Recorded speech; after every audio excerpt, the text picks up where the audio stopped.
before we get into the rest of this video, I need to go ahead and tell y'all. I know if you can see the video right now, whenever it's playing, we got some Headless Horseman going on. So what I'm doing is, not because I recorded some terrible footage, but just for the fact that of how bad it was wind-wise, it was just so hard to get this video to,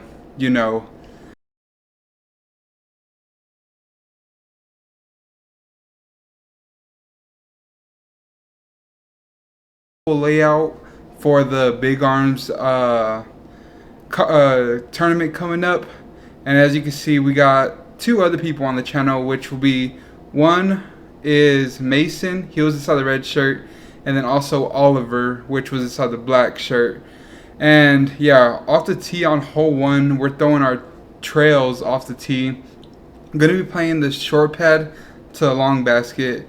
And the main thing right here is just honestly just getting out into a clearing. As you can see, Oliver is throwing in a really out of a really bad spot. So is Mason.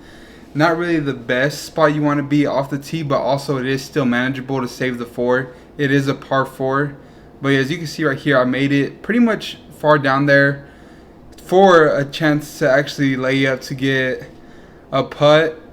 So I mean, like I said, I'm just gonna say this course is not that difficult, but there have been a few changes.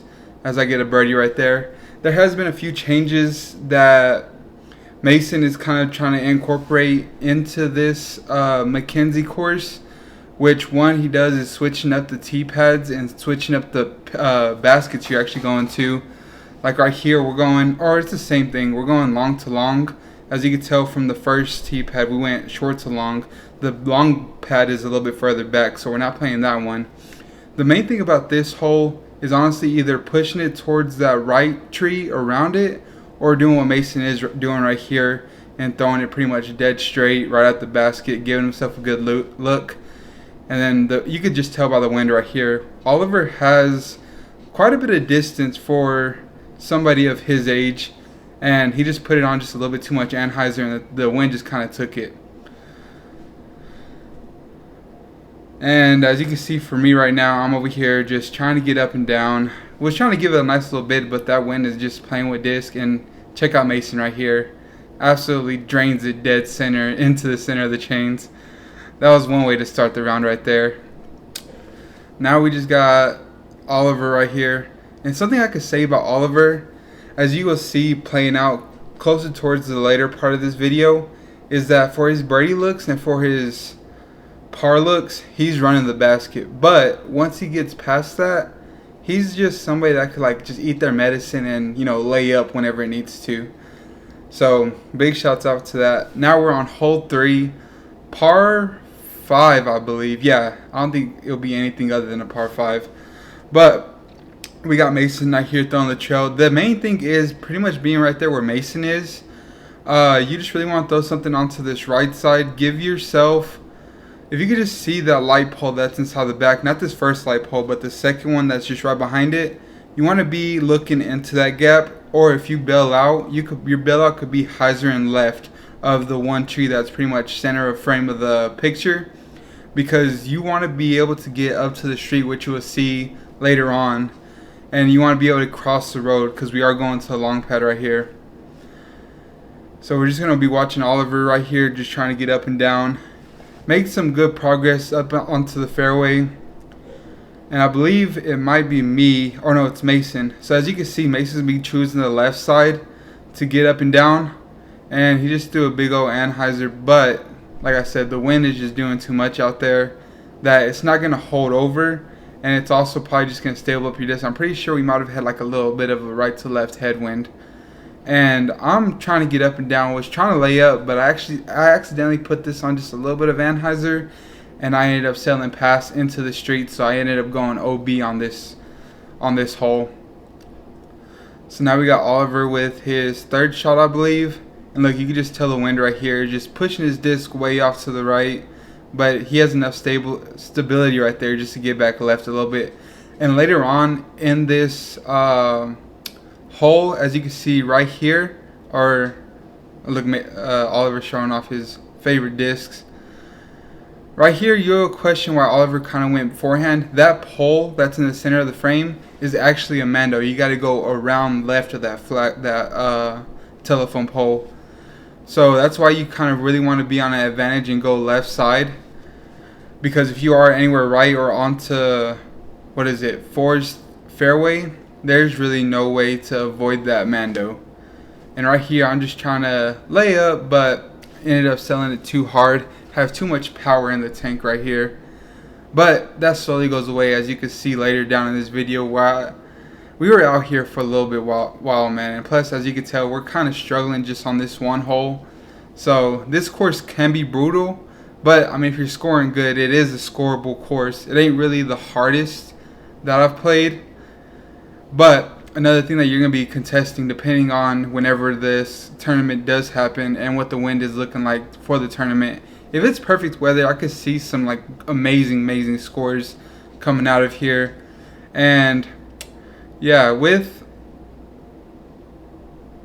can see some really good scores coming out of here. But if the wind it does pick up and we are having the 17 to 24 mile per hour winds with 30 mile per hour gusts, this course could get a lot challenging because there isn't too many trees until you get onto the back side of the back nine.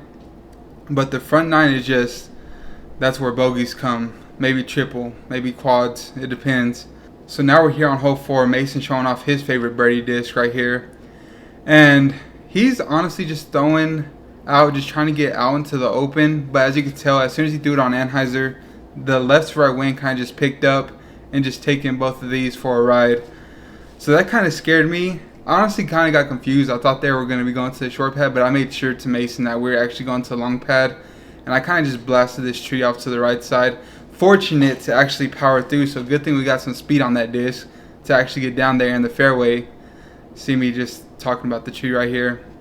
Unacceptable, man. But Oliver's going to be having a hard time right here. All day today, he was just hitting a whole bunch of trees, which there are a couple that kind of just snuck up on him. So I mean, I just constantly try to keep his hopes up, saying about how bad he was, how unlucky he was getting, because there were a couple where he threw into the tree and he probably hit like 1 or 2 leaves and he still ended up getting smacked down. So just something that's also a challenge out here is just, you know, you never know if you're gonna get clean through the trees like how I did. Fortunately, I did. Or if you're going to get hit by just a little bitty twig and like right there, just get shot down. So it is very unpredictable. But Oliver right here with a great upshot with his hex. That's how you do it. That's how you come back from it. And I believe Mason right here just going to be able to get his up and down and walk off with the easy par. I'm pretty sure that might have circled the pin. And I actually went long on my approach shot. So just a little bit of tap in, and Mason's going to do something right here that is very questionable, which is putting with the camera in his hand. And I'm just over here just trying to like warn him, like, hey man, you might have got it this time, but you won't be so fortunate like next time. I mean, I've had plenty of different spit outs, missed putts with the camera in my hand, so it's just a learning experience, you know what I'm saying? Unless, oh, Oliver with the sick putt. There you go, Oliver. Alright, now we're on to hole 5, par 3, going to the short basket from the long pin, short basket from the long pad. And the main thing is getting through this small gap down underneath, but for the big arms, you're going to be trying to do what I'm doing right here, which is going over the top, over everything. It is kind of hard because you want to blast it past everything, but there is, those trees on the right side, they actually do go a little bit further out back than I kind of anticipated. So if you're going to do that, you probably want to go higher, a lot more speed, throw more of like a stall shot. As you can see right here on the very top of it, it goes back there pretty far. So if you could just throw like a nice little stall hazard shot, you should be able to park the basket.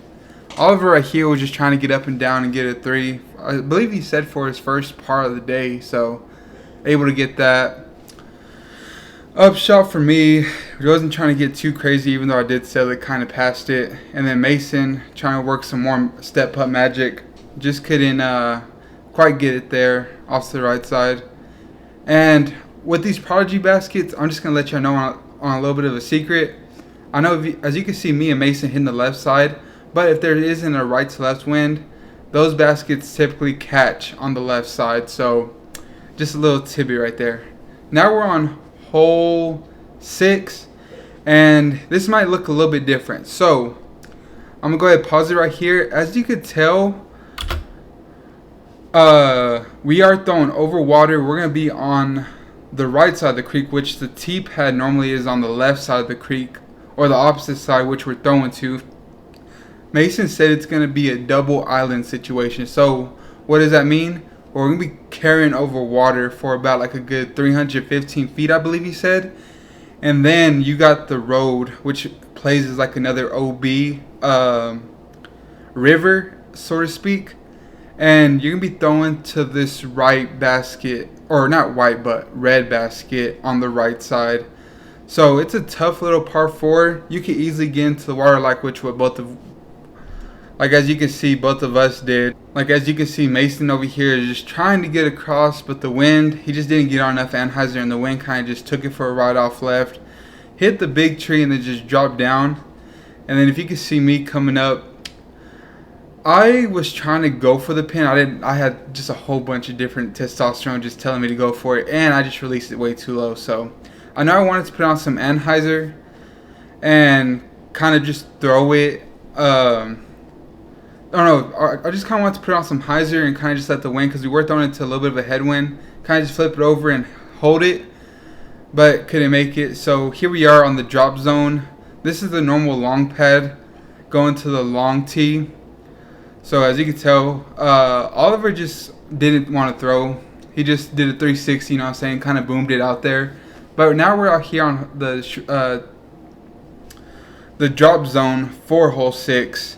And it's going to be kind of a tough little get. And at this point, my camera completely just died. So my batteries ran out, and I left my batteries in the car. So that's just amateur mistake on my part. So won't happen again. As you can tell from the quality of this right here, the camera's getting a little bit better. So I don't know if y'all could tell, but hey, we're HD right now. So I don't know. Y'all let me know how this camera is doing. But yeah, now we're on hole 7, playing the long to long pad, which is honestly a little bit more of a technical shot than it is from the short to long, which I kind of like, because you want to kind of keep the disc low. I think Oliver right here went with this trail, trying to get it into the small gap. And this is what I did right here. I just punctured through it. I know you didn't want to be too straight, because if you flip something over out to the right, you could end up in that parking lot. And there is a small little mendo, as you can see right here on the right side of the screen. And you want to be left to that. So I just typically like to throw something just dead straight at the middle, and then hopefully get like a nice little hyzer flip lift to go into the basket. But we weren't able to get as lucky and just do it right into the ground. But if you can tell right here, I'm lining up this forehand, and yeah, I just let it play. Just do it in for the bird, man. Just too good. That birdie stamped challenge or zone is just too money. And now this is me just getting some what is it called? Some cinematographic, whatever. Some cinema clips right here. Oh, didn't know Mason was gonna do that. My bad. I wouldn't have showed that. But still getting a little bit more cinematographic, cinnamon.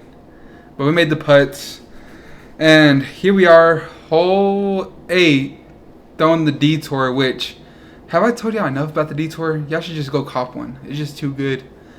But what you really want to do is just puncture through that gap that I threw it at, same that Mason's doing. That tree is going to block a lot of shots funneling into the basket, which the basket is just a little bit up on that dirt up there, which you will see here in a little bit. But hopefully by the time this tournament gets around, all this grass is going to be cut. So the course is going to look a little bit different for y'all, for those that are coming out of town and those that haven't played Mackenzie ever. I'm looking, or there's been a lot of talks about just the course getting cleaned up and prepared for big arms. So don't expect that high grass or those high weeds to be there for very much longer. So that gap is going to open up quite a bit. See, like just, I mean, I feel like once we do get to that time, all right, now here we are, hole 9, playing the long pad to the short pin. As you can see, the white basket's just right there, and I kind of just pulled it off to the right. But Oliver had a great idea of us just throwing straight putters off this hole. So that's what we're doing. As you can tell, Oliver right here getting his envy. Probably the best throw out of all of ours. So shout out to Oliver for showing the grown-ups how to do it. So now me and Mason are just pretty much going to be trying to get up and down, trying to save the par. And yeah, not really the best position for me. I was trying to throw another one in, but just kind of came up a little bit too short, but it was a great layup. And then Oliver, trying to give it a bid, ended up pretty short. I think he threw his... Oh no, he just putted normally, his normal putters. I thought he threw his glitch, but he putted with the glitch. And yeah, just walking off this hole with some pars. Now here we are, hole 10, playing the short pad to the long pin location. Just set it a little bit deep right there. You could do the forehand line, or you could do this backhand line that Mason's doing, which if you are backhand dominant, you could park it pretty much every single time. Mine is more of an A-short, trying to get it to skip. And yeah, Oliver not having the best time right here. But I did include these two shots, or this one shot, with Oliver's trail. So this is what he probably should have done, because he put that thing right underneath the basket. So that was just a little correction that he wanted to do by himself. So good on his part, and honestly a pretty sick shot for him. He honestly got his hex up there, pretty much parked. I'm missing putts left and right. And here goes Mason trying to serve the putt for the bird right here. So come on, Mason, let's get this bad boy. There you go. Now there's my attempt at the camera putt, and it's in. I mean, if it's that close, you really don't have to worry about it, which was about the same distance as Mason's. But here we are. I made a big mistake on this hole. You'll see here in a little bit. But we're going from the long pad to the short pin. And as you can tell right here, I'm lining up a forehand. Why a forehand, you may ask? Because I was recording the intro for Mason, kind of introing the hole. And I just wasn't paying attention to him. I was just paying attention to recording him. And I thought he said long pad, long pin.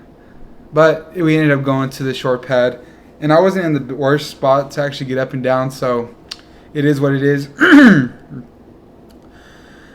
Okay, Oliver was trying to just get up and down, made the gap. This does have a Mando on the right side of the tee pad, forgot to mention. And you need to go left. You need to actually go through that little gap where the trees are. And then Mason picking up another bird. So back-to-back birds for Mason, starting a streak. Oliver and me are just going to be right here tapping in. Our pars, not too much, nothing too crazy happening. Now, this is a big change to this course. So we're going to be throwing from the top of the mountain, but if you are from Lubbock and you remember the cliff shot, this is not going to be the exact same thing. As you can tell, Mason right here is grabbing his UFO and just going to put it on some hyzer off to the right, not throwing it very hard. And I'm honestly kind of just depending on that play working every single time. As you can see, I'm grabbing my boss and I'm just throwing it just straight up to the sky, trying to get as far left as I can. But you really want something that's pretty much straight to just a little bit turning left. Oliver, I'm not too sure. He probably has in between both mine and Mason's drive, so he's not going to have the best look. But this is like the prime landing spot. So that UFO that Mason just threw, you see that big tree? You kind of just want to get barely around it, and look where Mason ended up. Just throwing a spike hyzer off to the right side, kind of just letting it crash left. So that way you're just throwing over water. So this is going to be a par 4. Not too complicated, but it can be nerve-wracking. So you could do right here what Oliver's doing. Playing up to the left side, just trying to get up and down. Trying to save par or even bogey if you don't throw the best shot as your second shot. But if you go too left, this is where you're going to be looking at. Which honestly isn't that bad. I mean, if I just had a little bit more of an overstable disc, this grass, if it does get cut around the time big arms does happen, as I almost black ace that, you could expect some big skips to go left to right. But I think just that spike hyzer that Mason threw with the UFO, or even like a soft putter, is probably going to be the shot that everybody's going to be trying to go for. Because I don't know how good the left play will be, especially depending on if these trees get picked up or cleaned up coming around the time of big arms. So yeah, here we are finishing up this hole. I'm just trying to get up and down, but I kind of said it. I'm lying. I'm never trying to get up and down. I'm just trying to make that bad thing. You feel me? But here goes Oliver trying to save something. But like, oh, that's a big point what I was saying. So Oliver already had a 5, and trying to put that good putt by me.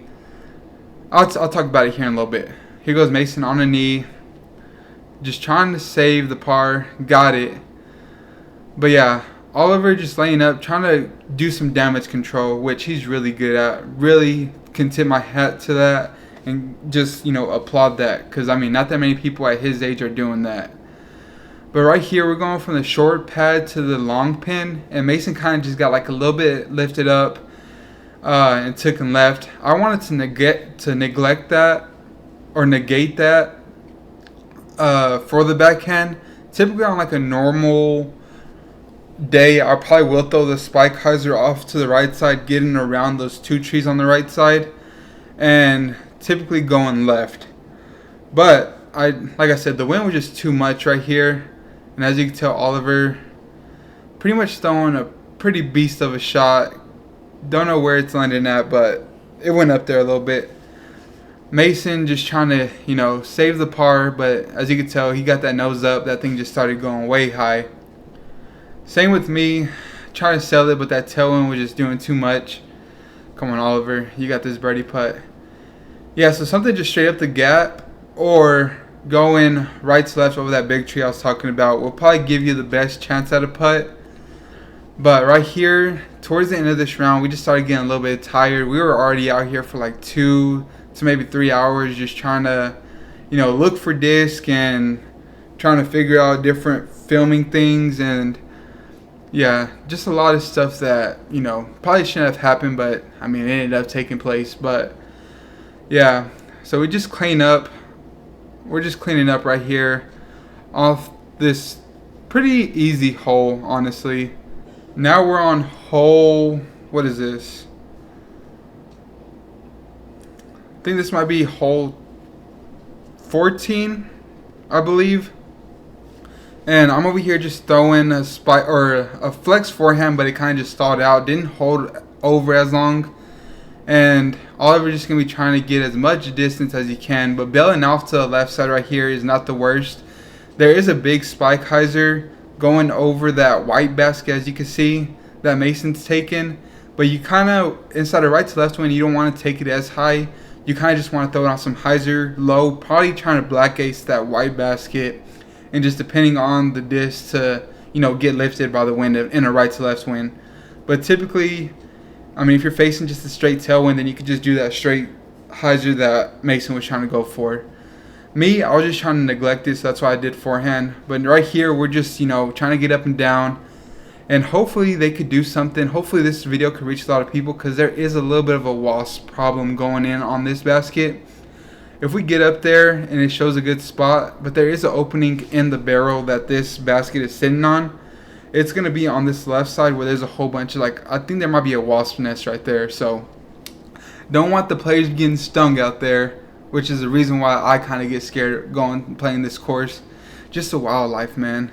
There's a bird that used to just, swoop down. Here goes a good example of what I was showing Mason not to do, man. But I mean, I was honestly just trying to get off this course, going to get something to eat.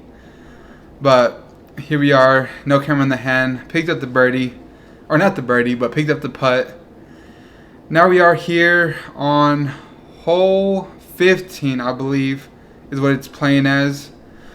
And we're playing this from the long to long, playing it as an island green. As you can see, the poles going around. There's red and white poles. The red poles are for the red basket. The white poles are for the white basket. But there are 2 that are painted half and half, white and red. And those kind of connect the 2 islands together. But as you can tell right here, all of us trying to work the disc from left to right. Mason was trying to do the forehand, and none of us just made it onto the island. So this is going to be the drop zone. So nobody's taking multiple, OB strokes. But once you get off to this drop zone and you don't make the island, you are going to be taking a hazard stroke. So thankful that me and Mason's drives were able to get up there, not taking the hazard stroke. And we're going to be watching Oliver right here, seeing if he can get up and down.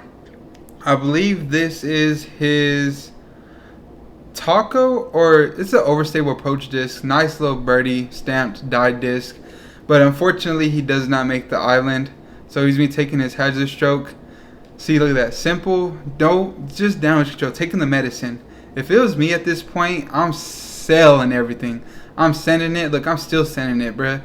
But yeah, probably just a lot more mature than I am. So that's honestly just going to be a reason why Oliver might honestly just be, ahead of his time. And I could see him, if he gets and sticks to it, he could beat a lot of people in the coming years. But here we are, hole 16. We're going to be playing the long pad to the long pin on the normal 17 layout. And you really want to throw something either spike hyzer like how I just did right here. Just going right of the basket. Or no, just taking it around this tree off to the right side. Or you could send it off with a forehand going off to this left side. So it's all up to you. Dealer's choice. And Oliver almost aced, or Blackfield aced the white basket. But here he is, just throwing his glitch up there. Kind of, the wind's just keeping it up there for as long as it wants it to. Mason missed his birdie look. Let's see what Oliver does. Still tries to get it, give it a little bid, and I was absolutely parked. So taking the birdie, Mason trying to play some games, trying to take me out of the basket, but we prevail, man.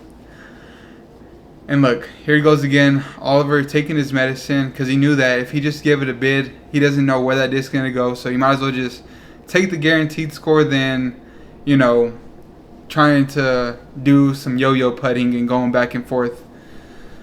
But here we are, hole 17, playing the long pad to the long pin. Yeah. And right now we're just either throwing it. You can either throw it off to this right side and just give yourself a nice little look going into the basket on a par 4, or you could get aggressive and go over this water on straight and hyzer. It is only 570 feet.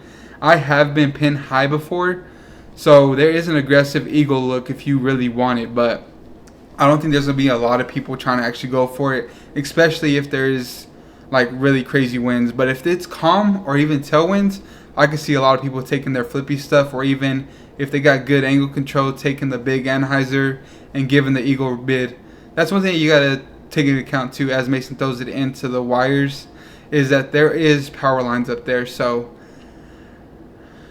here I am trying to throw a nice little upshot with my rock 3, and just kind of just powered it just a little bit too far. So we got Mason right here, unfortunate to hit the power lines, just trying to get up and down, which he does.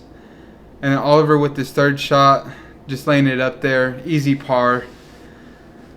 And here I am for my birdie look. So let's see me hit it dead center. Oh snap, missed it right. Alright, I knew I did that, but I mean, it is what it is. Got to give y'all just a little bit of glimpse of hope. Mason for the par, got it.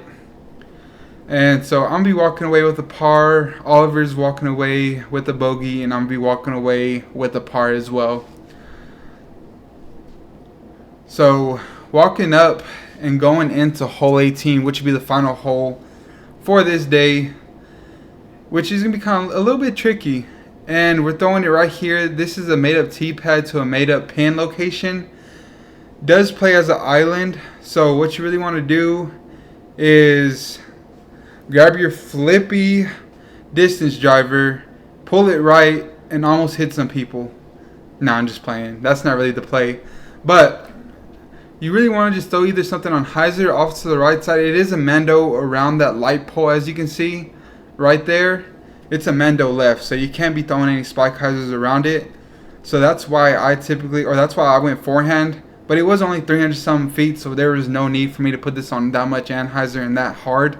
So as you can see in the background, water splashes. just not knowing the course, not knowing the power to throw. Probably next time I'm going to go fairway, straight, hyzer.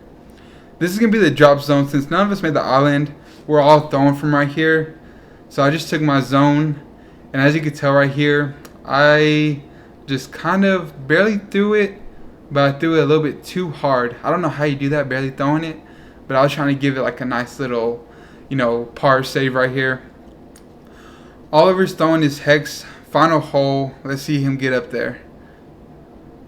Softed it just a little bit, but there's no problem. He clears the island. Alright, so here I am trying to give it a nice little bid. Skipping off the top of the basket. So it was online, just a little too high, and those are probably the worst misses you could have because they go about 100 feet past the basket. And like I said, the fatigue just setting in right here. All of us just trying to get off the course. Let's see Oliver make this putt. I believe he makes it. Oh no, just left it just a little bit short.